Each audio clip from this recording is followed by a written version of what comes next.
그래도 뭐 선택과 집중을 잘 하셔서 2차가 공법에서 고득점을 맞는 거는 일반적으로 조금 쉽지는 않다고 그러는데 중개사법에서는 좀 고득점들을 많이 생각하시는 것 같고 공시세법에 대한 부분이 그게 의외로 발목을 잡는 경우가 가끔 있다고 그래요. 걔들도 정리를. 그러니까 뭐든지 과목이 하나씩이잖아요. 그게 짧은 기간에 정리한다는 게 쉽지는 않죠. 근데 공부의 밸런스를 위해서 어차피 도전을 하셨고 접수를 그렇게 했으면은 해보는 것도 방법이죠. 그래서 지금 시점에서는 뭐 그죠.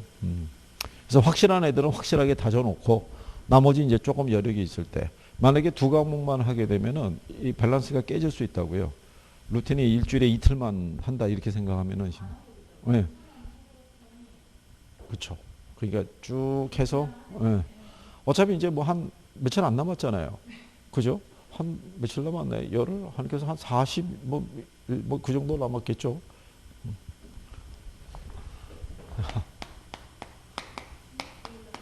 39일이요?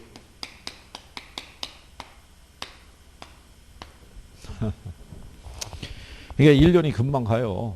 1년이 금방 가죠. 그러니까 모든 학원에서 공부하시는 분들이 시간의 흐름을 당황하는 거예요. 참 많이 남아있다고 생각했는데 이제 뭐 남은 게 한 40일밖에 안 남았다는 사실이 뭘 어떻게 할 수가 없는 시간이라고 생각하는 거죠. 그러니까 이게 인강을 통해서 이게 도전을 하신 분들이 초기에는 의욕이 있죠. 아, 남는 짜투리 시간을 활용해서 내가 뭔가 도전하고 있다는 사실이 좀 뿌듯하고, 뭔가 성취감을 갖다 기대할 수도 있을 것 같고 그런데 하다 보면 그 루틴이 지켜주지를 못한다는 얘기예요. 그러니까 지켜주지 못한 이유는 공부하다가 경제가 힘들어요. 그러면 거기서 손을 놔요. 그리고 몇 주 쉬면서, 그리고 방황하는 거죠. 아, 이게 다시 또 시작하면은 다시 처음부터 다시 해야 돼요. 그럼 그런 거를 반복을 하다 보면은 시간이 훌쩍 가거든요. 그러다가 벌써 시작은 11월 달에 했는데 그러면서 한두 달 지나고 났더니 내년 뭐 봄 되고 막 이러는 거예요. 그랬더니 다시 또 하려고 그랬더니 또 귀찮은 거예요. 조금 더 보고 할까? 코로나는 결국은 이게 핑계밖에 안 돼요. 코로나는. 코로나 핑계 대봐야 소용이 없는 게 모든 시험이 다 치러지고 있거든요. 그렇잖아요. 코로나 때문에 모든 자격 시험이 다 스톱이라고 그러면 이해를 할 수 있는데 코로나가 하더라도 어쨌든 시험장 날짜가 되면 그냥 가잖아요. 그죠? 거꾸로 그렇죠. 근데 물론 이제 어린 자녀가 있으면 아이들 케어도 해야 돼서 못 움직이는 경우도 있고요. 다양한 적인데, 근데 어쨌든 간에 시간은 간다는 얘기죠. 쭉쭉쭉 해서. 그래서 모르죠. 이번에 저기 대학 수능도 좀 쉽게 출제해 달라고 건의를 했대요. 근데 이제, 근데 생각해 보세요. 쉽게 출제해 달라고 그랬을 때, 그래요. 쉽게 출제해 드릴게요. 이러면 쉬움의 기준이 어디겠어요? 쉽지가 않잖아요. 그게 일단은 원칙대로 갑니다라고 얘기를 할 수밖에 없죠. 그럼 막상 이제 학생들이 들어가서 풀어보면 체감에 대한 난이도가 조금 편할 수는 있다 이런 얘기죠. 왜냐면 올해 이제 고3 수험생 같은 경우는 수업에 대한 부분에서 모의고사를 보거나 이런 여러 가지 면에서 좀 힘들었던 부분도 사실이고 그러다 보니까 그러니까는 이제 그런 부분이 존재하죠. 이게 대면하고 비대면의 차이가 커요. 그리고 사람이 심리적으로 집중력의 차이도 있을 수 있고. 그러니까 얘는 조금만 하시면 무난하게 될 수도 있는 거예요. 그리고 우리가 여기 이제 증권을 배우시는 이유는 증권에 가면요. 주택 저당 채권 유동화 제도라고 그러죠.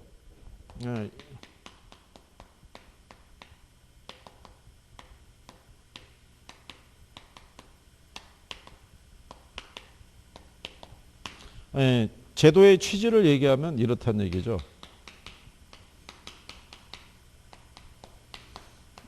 자금 수요자가 있고 금융기관이 있죠. 그죠? 일반적으로 이렇게 거래가 되면요. 자금 수요자가 소유한 요 주택 있죠. 요 주택을 담보로 금융기관에서 융자를 해주죠. 자, 융자를 해주고 이 주택에다가 뭐를 설정하냐면 저당권을 설정하는 걸로 통상 일반적인 거래가 이렇다는 얘기죠. 그런데 금융기관의 입장에서는 이 융자를 해주기 위해서 필요한 자금이 있죠. 이 자금을 이 고객들로부터 예금 등을 수신을 해서 이걸 빌려주는 건데 고객이 맡긴 예금은 이게 단기 자금이고요. 그 다음에 융자는 이건 장기로 이루어진다고요. 그러면 은행 입장에서 보면은 기간이 불일치되죠. 단기로 자금을 조달해서 장기로 융자했을 때 고객이 돈을 찾으러 오면은 줄 돈이 없잖아요. 그 은행 입장에서는 장기 대출을 꺼릴 수밖에 없죠. 예, 융자도 많이 풀어주기도 어렵고.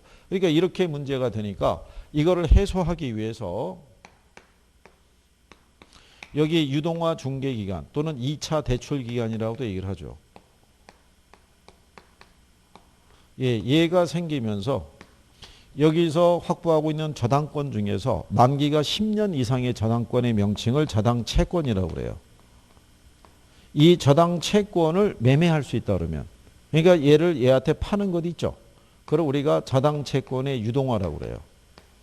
그러면 이렇게 넘기면 현금이 들어올 거 아니에요. 그러면 은행 입장에서는 장기적인 대출이 가능하죠. 예, 그래서 이 제도가 필요한 거예요. 그렇죠? 예. 자, 그런데 여기서 이렇게 거래가 되는 게 몇 차 시장? 예, 그러니까 여기서는 주택을 담보로 대출이 이루어지거나 주택을 구입하기 위해서 필요한 자금이 있죠. 예, 이 대출이 일어나는 시장이 그게 1차 시장이에요. 근데 2차 시장에 보면은 우리나라 현재 2차 대출기관의 역할하는 게 주택금융공사예요. 근데 주택금융공사가 취급하는 대표적인 상품이 보금자리론이 있어요. 근데 이 보금자리론 대출은 주택금융공사가 자기네가 대출해 줄 수는 없어요. 얘네 대출 업무 능력이 없으니까 시중은행에다가 위탁 판매해요. 그러면 얘네가 보금자리론 대출을 해줄 거 아니에요. 그러면 거기에 필요한 자금은 얘가 줘야 돼요. 그러면 얘네는 그 자금을 어떻게 조달하냐면 여기서 사들인 저당 채권 있죠. 예, 그 저당 채권을 기초로 해서 뭐를 만드냐면 증권을 만든 거죠. 증권을 만들어서 누구에게? 투자자에게 판매하는 거죠. 이렇게 해서 조달한 자금을 일로 공급해 준 역할을 하는 거죠. 그래서 얘네 둘 사이에서 거래가 이루어지는 건 몇 차? 2차가 되고, 그래서 2차 시장은 주택 자금을 공급해 주는 역할을 하는 시장이죠. 이게. 그래서 이제 요 유동화라는 것이 이제 이런 취지 하에서 이제 만들어지게 된 것이고, 우리나라에서도 이 유동화 제도가 도입이 되면서 되고 주택금융공사가 설립이 되면서부터 장기 주택자금 대출이 필요한 거예요. 그리고 여기서도 발행을 할 때 이 발행 기초가 되는 저당 채권이 여기에 기초하잖아요. 그래서 보금자리론이 장기 원리금 균등분할 상환 방법이에요. 그렇게 해서 우리나라가 발행하는 이 MBS의 구조가 CMO라고요. CMO가 다계층이죠. 그러니까 장기로 된 구조가 있으면 걔를 쪼개가지고 단기, 중기, 장기로 채권의 만기를 조정해서 투자자에게 판매할 수 있다. 이런 얘기죠. 그래서 이렇게 구성이 되는 부분이다. 그래서 1차 시장하고 2차 시장 있죠. 예, 그 기본적인 성격 정도 예, 여러분들이 알아두시면 되겠고요. 그 다음에 이제 뒤로 보시게 되면은 주택저당증권이라고 나와 있죠. 얘들도 시험상에서 예, 가끔씩 이제 인용이 되는 거죠. 예, 여기 보면은 우리가 구별할 때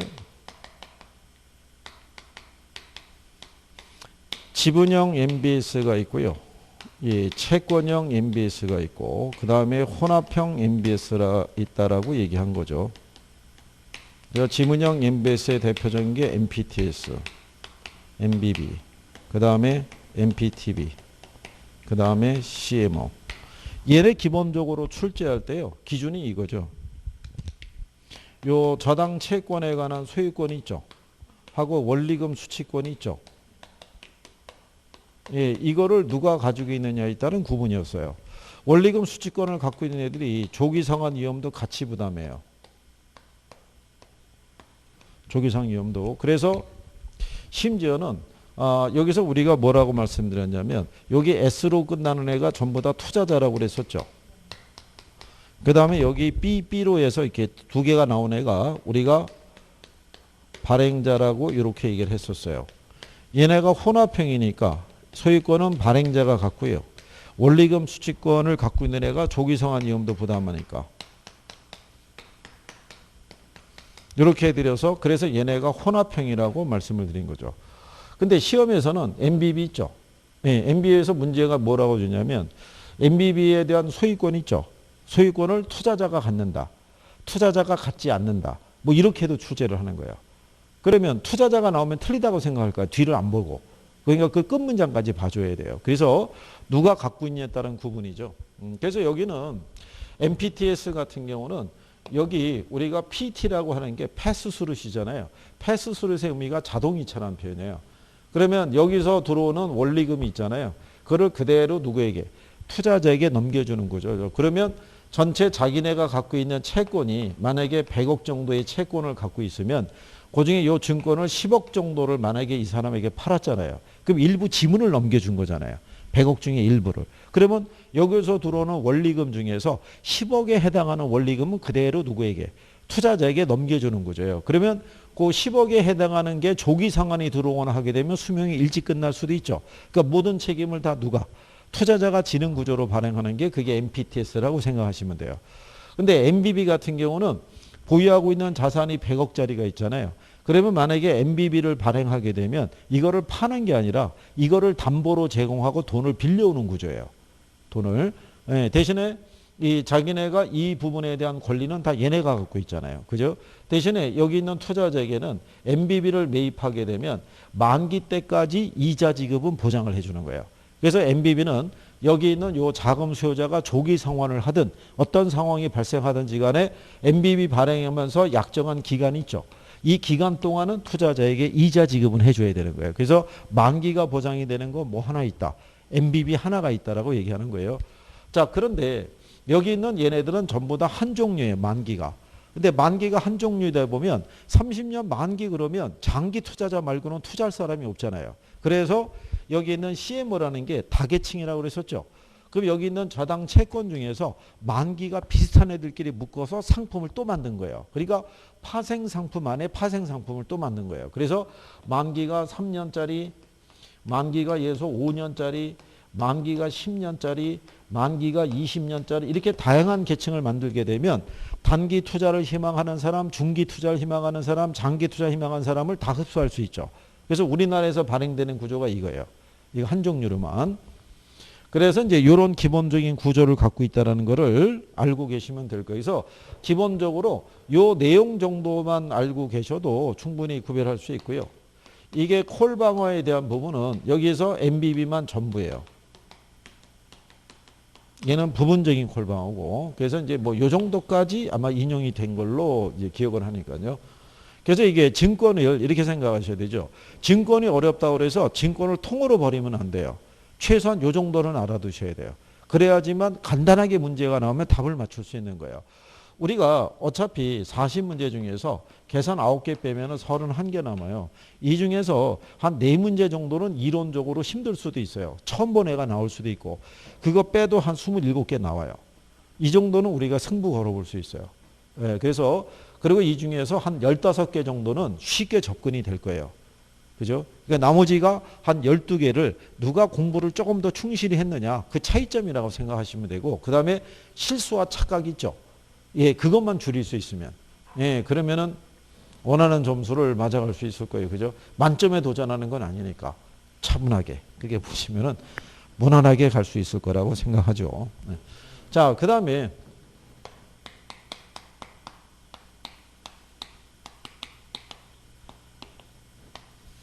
예, 우리 옆에 보면은 이제 주택금융공사를 적용을 했는데요. 주택금융공사에서 이번에 취급하는 상품 중에 보면요. 대표적인 게 뭐가 있냐면 보금자리론 있죠. 예, 제가 볼 때는 여기서의 신청 대상이 있죠. 예, 민법상 성년인 대한민국 국민이 있죠. 근데 재외 국민하고 외국 국적 동포도 이거 신청할 수 있다라는 거. 예, 그래서 그게 포인트가 될 수 있으니까 그거 구별하시면 되겠고요. 그리고 요즘은 보금자리론 대출 있죠.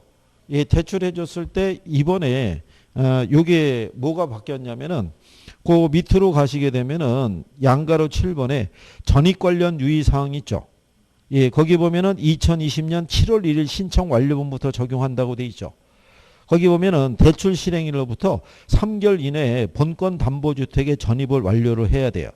그리고 전입일로부터는 최소한 1년간 전입주택에 계속 거주하고 있어야 돼요. 그게 만약에 조사 결과 이거 어긋나면은 이 대출금을 회수하도록 돼 있어요. 근데 이전에는 이게 없었다고요. 그런데 이게 문제가 뭐냐면 주택을 구입했다가 보금자리론 대출을 받고 난 다음에 그 주택을 전세를 주고 그 차익을 가지고 또 다른 곳에 또 투자해서 이렇게 여러 개의 갭 투자나 이런 거 하는 거를 막아버리는 거예요. 이게 그래서 그게 바뀌었다는 거, 그거는 하나 기억을 해두시면 되겠고요. 그래서 보금자리 신청할 때 이 외국 국적 동포도 어떻게 돼요? 포함이 된다는 거. 그 다음에 전입신고 있죠. 몇 개월 이내? 예, 3개월 이내에 전입이 돼야 되고 전입한 날로부터 실거주 있죠. 1년 이상 실거주하고 있어야 된다는 거. 그 다음에 보금자리론 조기 상환할 수 있다 없다. 보금자리론. 네, 조기 상환할 수 있어요. 조기 상환하면 수수료 내야 돼요. 그죠? 그 다음에 이번에 바뀐 게 주택연금 있죠. 예, 주택연금에 보게 되면은 가입 연령이 55세예요. 그죠? 예, 근데 이것도 부부 중 한 명이 있죠. 예, 그 다음에 대한민국 국민이어야 돼요. 이것도 부부 중 한 명이. 그죠? 이게 이번에 바뀐 거죠. 그리고 주택연금도 조기 상환할 수 있다 없다. 조기 상환 돼요. 대신에 얘는 조기 상환 수수료는 안 물어요. 예, 그 차이점이 있다는 거. 그러니까 둘 다 뭐가 가능하다. 예, 조기 상환이 얘도 돼요. 근데 조기 상환에 따른 수수료 있죠. 얘는 물어야 되지만 얘는 조기 상환 수수료를 안 물어도 된다는 거. 그리고 현실적으로는요. 보금자리론 말고요. 그 디딤돌 대출이라든가 적격 대출 있죠. 예, 얘들도 시장에서는 많이 운영을 해요. 근데 얘네도 신청 요건이라는 게 조금씩 차이는 있거든요. 근데 아직은 디딤돌이라든가 적격 대출까지 문제가 언급이 된 적은 없어요. 다만, 예, 그래서 이제 혹시 몰라서, 예, 거기에다가 이제 우리가 대상주택 뭐 이런 거를 적용을 했죠. 왜냐하면 대출에 따른 이게 대출 기준이 조금 완화되어 있기 때문에 사람들이 실질적으로 이쪽 대출을 선호하는 경우가 있어요. 그래서 하다못해 요즘은 시중대출도 고소득자들은 많이 받을 수 있어서 그것도 지금 통제한 거잖아요. 그거 받아갖고 주택 어떤 이런 데 쓸까봐. 그래서 자금에 대한 부분을 많이 규제하고 있다. 뭐 이렇게 보시면 되겠고. 그래서 뒤에 연금에 대한 부분에 있을 때는 어쨌든 간에 올해 이게 바뀐 부분에 대해서는 정리를 할 수 있으시면 되겠고. 그리고 우리나라에서는 현재 농지연금은 취급하고 있다는 거. 예, 그래서 뭐 그런 정도 알아두시면 될 거예요. 여기 주택금융공사의 이쪽에 대해서는 나온 지가 조금 됐어요. 나온 지가 됐는데 이번에 어쨌든 수정된 애들이 있으니까 그 정도까지는 알아두시고 들어가는 게 그러니까 단독적인 문제로 나오기보다는 지문 정도로 우리나라의 주택금융제도에 관한 설명이다. 이렇게 할 때 지문 정도로 활용할 수는 있을 거예요. 그죠? 그래서 그 정도는 정리해 두시는 게 필요할 것이다.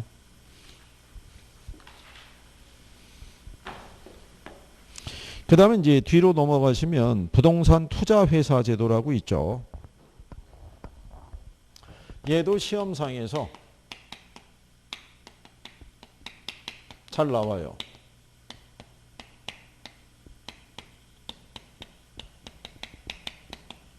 제가 이쪽에 금융 쪽에 강의할 때 여러분들에게 이제 특히 강조해야 되는 게 뭐냐면 저기 있는 주택자당 채권 유동화제도 있죠.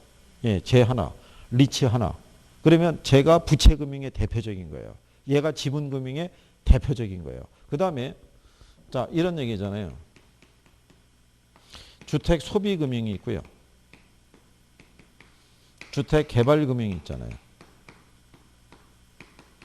개발금융의 대표적인 게 PF예요. 그러니까 얘는 따로 나오는 거예요. 그 다음에 소비금융의 대표적인 게 저당대부예요. 그럼 우리가 대출을 받으면 고정금리 또는 변동금리로 대출을 받을 수 있고 대출을 받았으면 상환해야 될 거 아니에요.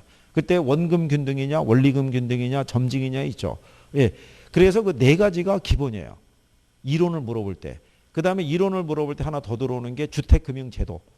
현재 우리나라에서. 그러면 제도가 이렇게 바뀌는 애들이 있을 거 아니에요. 그런 애들을 활용할 수 있다는 얘기예요. 그래서 주택금융공사의 보금자리론과 주택연금 알아야 되고요. 예, 그 다음에 주택도시기금 있죠. 예, 걔들도 기본적인 성격은 알아야 된다는 얘기예요. 그 정도 알아서 대비하게 되면 어느 정도는 이론적으로 나오는 부분은 접근이 가능하고요. 계산 문제가 나오는 건 딱 두 가지 패턴이에요. 융자 금액이죠. 예, 그래서 DTI라든가 LTV 적용해서 융자 얼마를 받을 수 있느냐. 그거 아니면 원금하고 원리금에 대한 상환 금액이 있죠. 예, 그거 구하는 것들이 가장 보편적인 계산 문제의 논리예요. 그러니까 계산을 빼더라도 이론에 대한 거는 어느 정도는 한 5문제 나오면 한 3개는 맞출 수 있지 않을까. 뭐 이렇게 생각하는 거죠. 근데 원래 우리가 그렇게 가야 돼요. 5문제 대비 3개면 딱 60점이에요. 그런 식으로 가야 우리가 저기 6점을 무난하게 맞을 수 있는 거예요. 이게 나중에 해보시면요. 야, 이게 40문제에서 24개 맞는다는 게 쉬운 건 아니구나. 라는 걸 느껴요. 막 채점하다 보면 40번 막 들어가는데 할 때 보면 20개, 21, 22개 끝나는 경우가 많다고요. 그러니까 이게 누가 조금 더 세밀하게 정리했느냐 이 차이점이에요. 이게. 그러니까 지금 이렇게 박스로 정리가 돼 있어서 여러분들이 봤을 때 공부가 충실히 되신 분은 쭉 한번 읽어보면은 이게 툭툭툭 꽂히는 부분이 많은데 그게 정리가 안 된 분들은 이것도 힘들다고 생각하실 거예요. 그죠? 그러니까 그러면 일단 선생님이 여기다 이렇게 쭉 설명한 애들은 기본적으로 다 알아야 되는 거예요. 알고 들어가셔야 되는 거죠.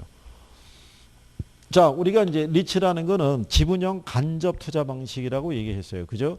그리고 회사의 형태를 보면은 자기 관리가 있고 위탁 관리가 있고 기업 구조적 부동산 투자회사가 있죠. 이 중에 얘만 주식회사예요. 그래서 얘만 실체가 있는 회사예요.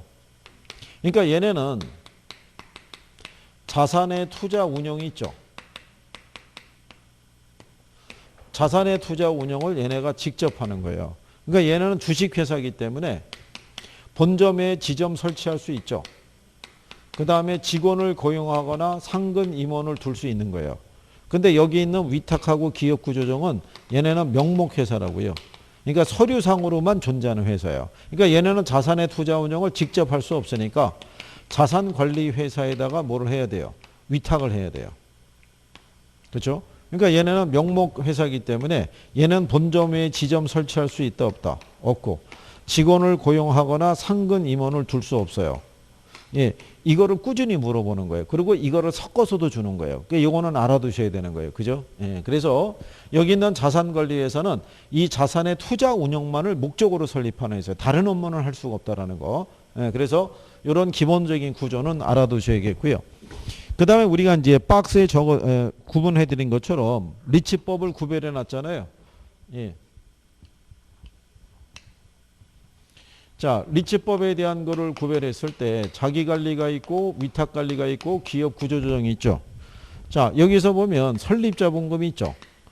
예, 얘가 5억이라고 그랬죠. 3억이라고 그랬잖아요. 이거 시험에 많이 나온 거예요. 설립자본금. 그 다음에 최저자본금은 한 번 정도 인용이 됐어요. 70억, 50억, 50억. 그 다음에 주식 공모 있죠. 예, 공개 모집할 때 30% 조건이에요. 100분의 30 있죠. 예, 그거는 예, 투자자로부터 공개 모집해야 되는데 얘는 이걸 적용 안 받는다고 그랬죠. 얘는 뭐도 가능하다. 3호도 가능하다라고 얘기하는 거예요. 3호가 가능하다는 얘기는 소수의 기관 투자자로부터 투자를 유치해서 설립할 수도 있다. 이런 얘기예요. 그죠? 그 다음에 얘는 주식 분산 있죠. 주식 분산이라는 건 1인당 주식 소유한도 얘기해요. 얘는 100분의 얼마? 50. 근데 얘는 역시 그 조항을 적용받지 않는다고 얘기했어요. 그 다음에 처분 제한이 있죠. 자, 국내 부동산은 몇 년 이내에 처분하면 안 돼요. 1년. 국외 해외 부동산이 있죠. 해외 부동산은 정관에서 정하라고 그래서 자율로 정하도록 되어 있고요. 얘는 처분 제한을 안 두죠. 구조조정을 지원을 해주기 때문에. 그 다음에 자산 구성이 있죠. 매 분기말 현재 총 자산의 100분의 80 이상이 있죠. 이거를 부동산 관련 유가증권이 현금으로 되어 있어야 되고요. 이 중에 몇 프로 이상? 70% 이상이 부동산이어야 된다는 조건이에요. 근데 얘는 이 조항을 적용받지 않는 거. 그래서 이게 기업구조정 부동산 투자회사에게만 적용되는 특례사항이라는 거. 그 다음에 이제 우리가 차입 및 사채라는 게 있다고 그랬어요. 부동산 투자회사는 차입 및 사채를 할 수 있다 없다? 할 수 있어요. 예, 다 차입 및 사채를 할 수 있다는 거. 이것도 시험에 나온 거죠. 그러니까 이런 리치법에 대해서는 기본적으로 정리를 하고 들어가셔야 된다는 거. 그래서 여기 박스로 정리해드린 내용 정도는 기본적인 숙지는 좀 되셔야 된다는 거죠.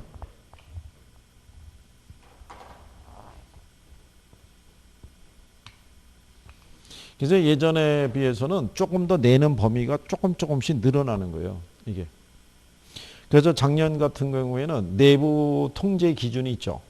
그런 것까지도 출제를 했으니까. 근데 그거는 누가 이 제도를 이해를 하고 있느냐를 물어본 거예요. 내부 통제 기준을 줘야 되는 건 자기 관리하고 여기 있는 자산 관리 회사밖에 안 돼요.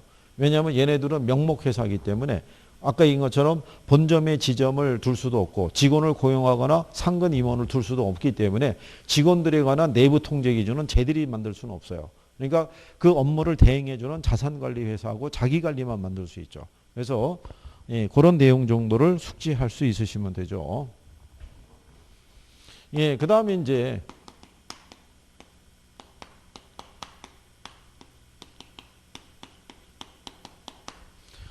프로젝트 금융이라고 그랬을 때요. 프로젝트 금융에 대한 부분은요. 제목의 기초에서 얘는 요 프로젝트의 기초에서 뭐를 융통하는 방식이다. 자금을 융통하는 방식이라고 얘기했죠. 그래서 여기 보면 프로젝트 사업주가 있고요.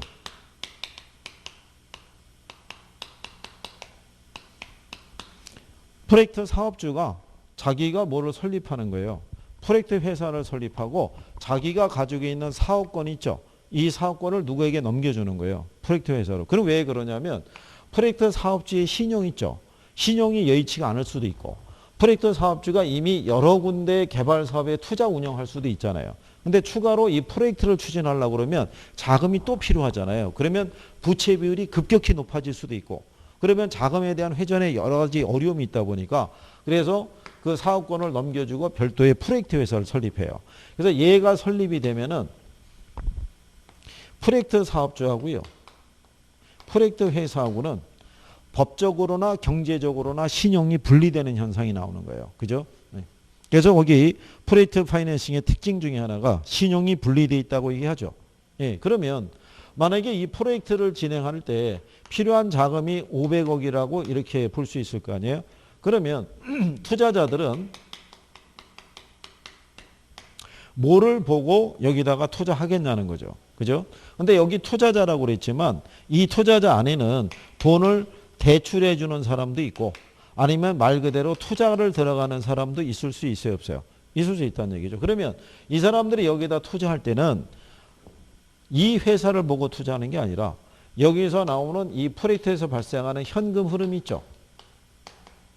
이거를 보고 투자 들어가는 거예요. 그러니까 얘가 현금 흐름에 기초한 여신이라는 거는 현금 흐름을 담보로 해서 돈을 빌려오는 거예요. 그죠? 그러니까 이 현금 흐름은 별도로 관리할 필요가 있으니까 그때 설정이 되는 게 뭐? 그게 에스크로 계정이라고 얘기하는 거예요. 그죠? 그래서 여기서 사업이 잘못되더라도 일로 추심이 안 들어가니까 우리가 비소구 금융이라고 얘기한 거죠. 그죠? 여기서 대출받은 거는 여기에는 프로젝트 사업주의 대차 재표는 안 나타나니까 부의 금융 효과라고 얘기를 했고요. 그 다음에 투자자들이 대출을 하는 방식으로 들어가느냐 투자하는 방식으로 들어가느냐에 따라서 투자자가 부담하는 위험을 어떻게 해야 돼요? 배분할 수 있다는 게 이게 이제 부동산 투자의 특징이에요. 프로젝트 파이낸싱에. 그럼 프로젝트 파이낸싱의 장점이 있죠. 장점 뭐냐면 사업주 있죠. 사업주의 신용하고는 무관한 거예요.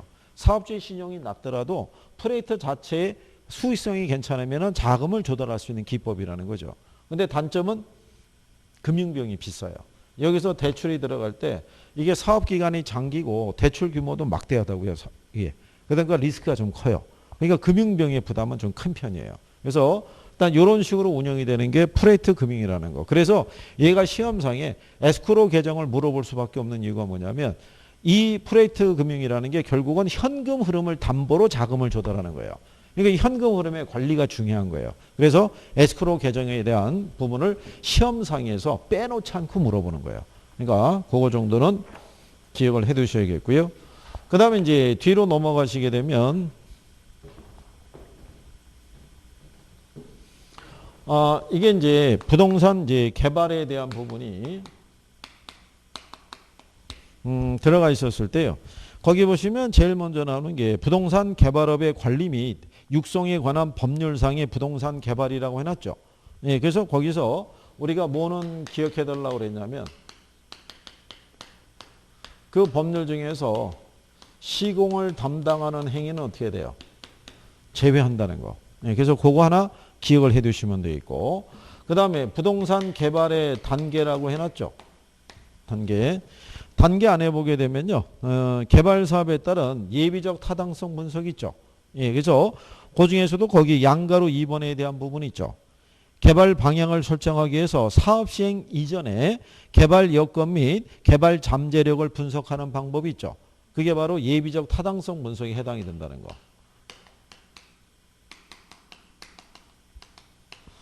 이 우리가 줄여서 예타라고도 얘기하는데요. 이거는 공영개발이 됐든 민간개발이 됐든 간에 이건 다 해야 돼요. 이거는.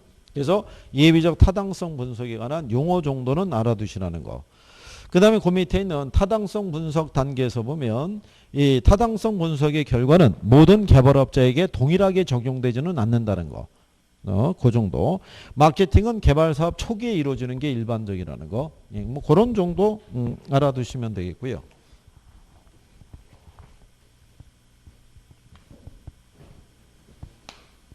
예, 그 다음에 이제 세 번째로 나오는 게 개발에 따른 위험이죠. 그래서 이게 법률적 위험도 있고요. 예, 그 다음에 시장 위험도 있고, 그 다음에 무슨 위험? 예, 법률적 위험은 각종 인허가에 관련된 거라고 그랬죠. 그래서 이거는 행정관청하고의 연관성이 있는 내용이다라고 얘기를 했고요. 이거는 갑작스러운 경기가 뭐가 돼서 침체가 돼서 수익성이 악화되는 것을 얘기할 수 있죠. 자, 이거는 예상치 못한 공사 기간의 연장이 있죠. 예, 연장으로 인해서 추가적인 비용 부담이 발생하는 걸 얘기하죠. 그 다음에 여러분 시험에는 사업위험이라는 것도 출제한 적이 있어요. 그러니까 사업위험이라는 거는 매장 문화재가 출토되는 경우 있죠. 예, 그런 걸 우리가 사업위험이라고 그래요. 왜냐하면 투자론에서 보면 사업위험을 겪지 않으려고 하면 사업 안 하면 되죠. 마찬가지예요. 땅 안 파면 돼요. 땅 밑에 뭐가 있는지 어떻게 알겠어요. 그죠? 그래서 이게 시험상에서 나타난 적이 있다. 그래서 이제 그런 경우고요. 그 다음에 재건축 사업에 사업성에 영향을 줄 수 있는 부분이 있죠. 긍정적, 부정적 영향을 주는 거는 그거는 우리가 거의 상식적으로 접근이 가능하기 때문에 그래서 그 부분은 우리가 이제 간단하게 뺐으니까 그렇게 생각하시면 될 것 같고요.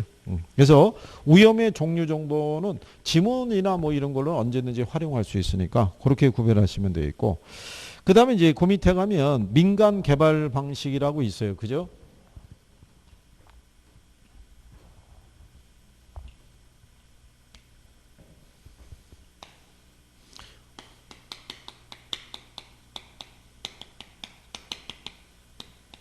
근데 가만히 보면 이게 큰 제목 주고요. 소제목으로 들어가서 선생이 강조하는 게 한 10가지씩이거나 그러진 않아요.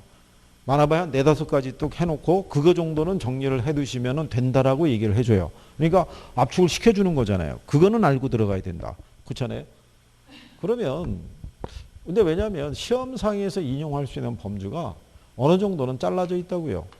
여기를 조금 더 벗어나게끔 주면 이건 틀리란 얘기고, 이 안에 들어가서 문제가 주어지는 게 거의 60%는 기본적인 내용에서 주는 거예요. 근데 그거는 기본적으로 알고 들어가야 되는 거죠. 여러분들이 처음 본 용어가 나오면은 맞출 수가 없죠. 그죠?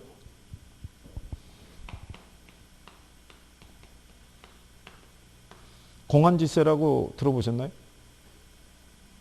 공안지세. 현재 우리나라에서 시행이 되고 있다, 안 되고 있다? 네, 이건 안 되고 있는 거예요. 근데 공안지가 뭐냐면 왜 휴안지 있었죠? 유휴지 있죠? 거기 가면은 공안지라고 있다고요. 예, 예. 예전에 공안지세라고 있었어요. 그러니까 놀고 있는 땅이 있죠, 도심에. 이게 아무것도 건축이 안 되는 땅에게는 세금을 과세를 했다고요. 비싸게. 그러면 그 세금 부담을 피하기 위해서 토지 소유자들이 여기에다가 컨테이너 박스 같은 가건물 같은 거 놓는 거예요. 그 나중에 토지를 매매할 때는 이것도 자기 들어간 비용이라고 이것까지 플러스해서 거래했다고요. 그러니까 오히려 땅값이 올라가는 부작용을 초래했던 게 공안지수였어요. 그래서 얘가 지금은 적용을 안 한다고요. 그러니까 예를 들어서 근래 시험에 나오는 거 보면 현재 정부가 시행하고 있는 정책이 아닌 게 뭐냐 이런 게 나오잖아요. 나왔을 때 이런 애들이 들어가면 당황하는 거죠. 이제 처음 본 애들이 들어오면. 그러니까 나중에 이제 문제로 만나게 될 거예요. 문제에서 한번 쭉 정리 한번 하셔야 되니까.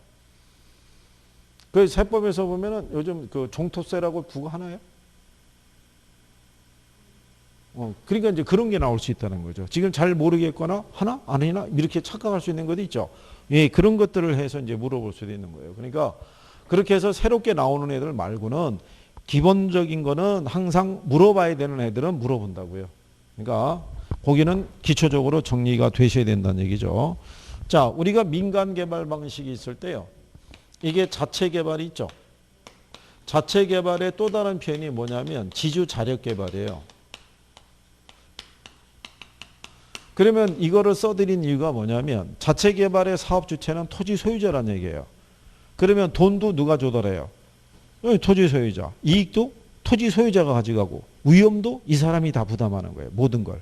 그러니까 너무 한쪽으로 치우쳐 있잖아요. 그거를 피하기 위해서 만들어낸 게 지주 공동사업이에요. 개발업자하고 지주하고 이제 조인을 해서 개발 사업을 추진할 때 지주 공동사업 안에 들어가게 되면 공사비를 대물로 변제해 주는 것 있죠. 이것의 또 다른 표현이 뭐라고 그랬냐면 등가 교환 방식이라고 얘기했어요. 그죠? 그 다음에 공사비를 갖다가 분양금으로 지급하는 형태도 있고요. 그 다음에 투자자를 모집하는 형태도 있고, 그 다음에 이제 우리가 사업 무슨 방식? 위탁 또는 수탁 방식이 있다고 그랬죠. 사업 또는 위탁 수탁 방식에서는 사업 주체가 누가 돼요? 사업 주체가. 이게 지주라고요. 토지 소유자. 개발 자금도 이 사람이 조달하고요. 그죠? 이 사람이 이렇게 건물을 어떻게 돼요? 완공을 해요. 그러면은 여기서의 개발업자 있죠?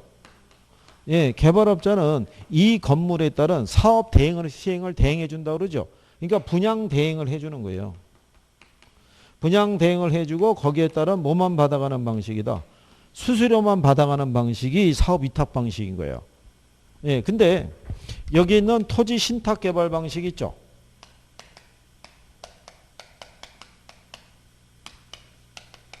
여기는 사업 주체가 누가 되냐면 신탁회사가 되는 거죠. 그러니까 여기에 위탁자가 지주가 되고요. 그 다음에 수탁자가 누가 되는 거예요. 이게 신탁사가 되는 거죠.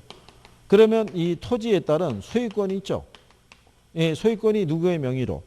신탁사 명의로 넘어가는 게 신탁 계약이 되면은 소유권이 이전이 되는 거죠. 그죠? 그러면 얘 책임하에서 완성을 하고 위탁자 또는 위탁자가 지정하는 수익자에게 그 수익을 교부해 주는 방식이 토지 신탁 방식이에요. 그래서 소유권이 이전되는 거는 얘 하나밖에 없어요. 그죠? 그 다음에 이 컨소시엄 구성 방식이라고 있죠. 이거는 대규모 개발 사업이 있죠. 대규모 개발 사업을 추진할 때 여러 개의 기업이 연합법인을 설립해서 이 사업을 추진하는 방식이라고 얘기를 하는 거예요. 그죠? 이런 경우가 뭐 현장에서는 많이 발생해요. 사업 규모가 크잖아요. 또 이게 동서를 가로지르는 무슨 뭐 기차 있잖아요. 뭐 이런 거 만들려고 그러면 사업비가 장난이 아니잖아요. 그거를 혼자 할 수는 없죠. 그러니까 여러 개의 기업이 연합법인을 설립해서 추진하는 거를 컨소시엄 구성 방식이라고 얘기하죠. 그래서 민간 개발 방식에서는요, 일단 얘하고를 포인트로 해서 가끔 지문으로 쓰는 게 등가 교환 방식, 그 다음에 컨소시엄 구성 방식도 활용을 해요. 그러니까 용어에 대한 이해 정도만 해주시게 되면은 무난하게 답을 찾을 수 있을 거라고 추정하죠. 예? 아니, 뭐 생각하시면 되냐면 일단 이렇게 생각해 보세요. 신탁이죠. 신탁. 여기 얘네들은 위탁 또는 수탁이라고 돼 있잖아요. 그죠? 신탁에 대한 부분은 소유 권리가 이전이 되는 거라고 생각하세요. 신탁이라는 건. 그래서 작년 시험에도 관리 신탁을 물어봤잖아요. 이게 신탁에 대한 게 관리 신탁이 있고요. 처분 신탁이 있고 담보 신탁이 있고 개발 신탁이 있거든요. 공통점이 소유권이 이전되는 거예요. 누구의 명의로? 신탁사의 명의로 이전이 되는 거예요. 그래서 우리가 왜 관리에 가게 되면 신탁 관리라고 있다고요. 그죠? 그러면은 관리회사가 관리하는 중에 발생하는 책임 있죠. 그걸 다 관리회사가 져야 돼요. 신탁관리는 소유권이 자기 명의로 넘어가 있거든요. 그러니까 자기 책임하에 관리해야 되는 거예요. 이것도 마찬가지인 거예요. 그러니까 이걸 왜 꾸준히 내냐면 지금 말씀하신 것처럼 위탁, 수탁, 신탁이잖아요. 다 탁이 들어가 있잖아요. 그러니까 뉘앙스가 비슷한 것 같은 거예요. 근데 신탁이잖아요. 그죠? 예. 요 신이 들어간다는 얘기는 소유권이 뭐 한다는 거예요? 이전하는 방식은 얘 하나밖에 없는 거예요. 소유권 이전되는 거. 그러면 얘는 소유권이 이전되는 방식이 아니잖아요. 얘만 이전하잖아요. 그래서 시험에 그렇게 나온 거예요. 얘하고의 공통점은 형식의 차이가 있으나 소유권을 이전하고 이렇게 나간 거예요. 그럼 틀리다고요. 소유권이 이전되는 방식은 뭐 하나밖에 없다. 토지 신탁 있죠. 신탁세에게 주는 것밖에 없어요. 그러니까 그거를 각인하시는 게 필요하죠. 그걸.